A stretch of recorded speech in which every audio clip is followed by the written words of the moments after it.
الحمد لله رب العالمين والصلاة والسلام على سيد الأنبياء والمرسلين اما بعد.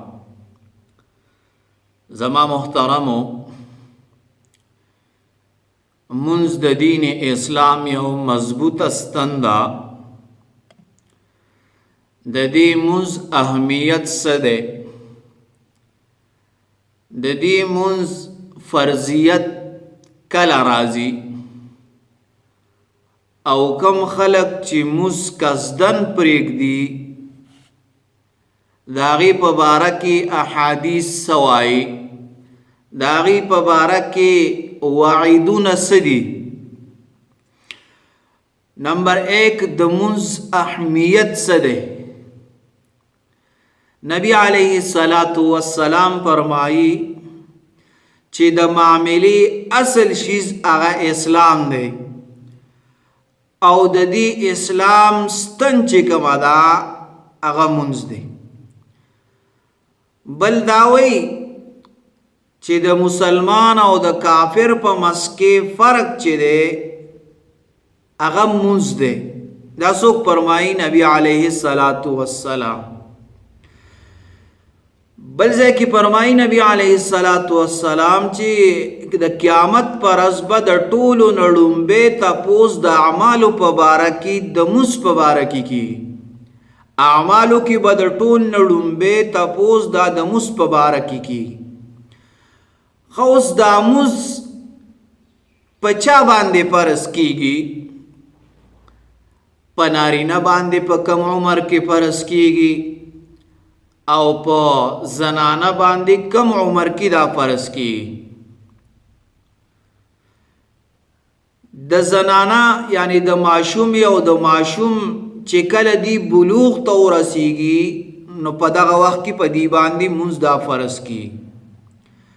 اوس د بلوغ د پاره څه علامات دي چې یو علامت دا دی چې الک وي د ته به احتلام راځي، د ده زیر ناف ویښته دا به راختلی وي یا به د ده آواز کې تبدیلی راغلی وي او که چرې دا جینۍ وي ماشومه وي نو لومبۍ خبره دا ده چې دې ته به حیض راځي نو دې سره دا بلوغ ته رسیږي. یا د دې دپاره عمر شرط دی چې دا دواړه د 15 کالو عمر ته ورسیږي نو دا بلوغ ته ورسېدل دا اوس بالغان دي. اوس چې کله دی بلوغ ته ورسېدل نو دی باندې مونځ فرض شو. اوس به په دی باندې کور کې سختی کوئ او په دی باندې به مونځ ضروري دا کوئ او دا به د مونځ عادي جوړوئ چې دی د مونځ عادي جوړ شي.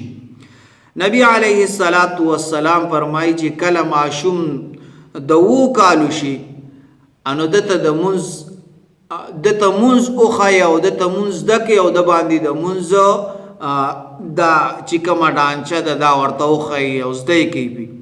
خو چې کله دی د 10 کالو عمر ته ورسیږي نو په د باندې بیا لږه سختی کوئ، یعنی داسې ډب مب وله ورکوئ چې دی دا مونځ نه پرېږدي او دی د مونځ عادي جوړ شي. دا نبی علیه السلام فرمایي. اوس کومو خلکو باندې چې مونځ فرض دی او دی مونځ پرېږدي او قصدن یې پرېږدي نو د دې په باره کې څه وعید راغلی دی؟ نبی علیه السلام فرمایي کم خلق چې د قصد مونځ پرېږدي د هغې په باره کې نبی علیه السلام ډېر ناشنا الفاظ استعمال کړي دي، سخت الفاظ استعمال کړي دي چې د کفر د دې سړي کفر سره مشابهت راځي. نبی علیه السلام فرمایي چې زمونږ د منافقانو یا د کافرانو په منځ کې صرف د مونځ فرق دی، زمونږ او د کافرانو په منځ کې صرف د مونځ فرق دی. نو کم کس چې مونځ نه کوي د هغه مشابهت هغه خلکو سره راغی، کم خلک چې مونځ نه کوي. او بیا نبی علیه السلام فرمایي کم خلک چې مونځ نه کوي د دې اعمال دا بربادیږي، ضایع کیږي. او کم خلق چې د مازیګر مونځ دا پرېږدي د دا اعمال دا ختم شي، بربادیږي. او د قیامت پر ورځ باندې به د ټول نړومبه حساب کتاب دا د مونځ کیږي. کچری د یو مسلمان مونځ دا صحیح راوخته د باقی اعمال بم صحیح راخیږي، او کچری د مونځ کامل نوی مکمل نوی او کمې پکې راغې نو د باقی اعمال دا به هم کم راخیږي. اوس موږ له پکار دی چې موږ مونځ په خپلو ماشومانو باندې زده کو او د هغې ته وښیو او د هغه نه تپوس کو چې تا مونځ وکړو کو دې ونه کو. نن زمانه کې خلک تپوس نه کوي د خپلو وړو نه چې تا مونځ وکړو او کو دې نه کو. نو په دې باندې به تا ته هم ثواب میلاویږي چې ته د خپلو بچو تپوس کوې او هغه د مونځ تپوس کوې، او که چېرې تا تپوس ونه کړو نو بیا ته به هم په ورځ د قیامت دا ګیر وي، د ده په اعمالو کې به ته هم د سره برابر دا شریک وي. کم خلک چې مونځ نه کوي، نبي علیه السلام فرمایي دا خلک به فرعون او قارون او ابی بن خلف دې خلکو سره به په ورځ د قیامت دا پاسي.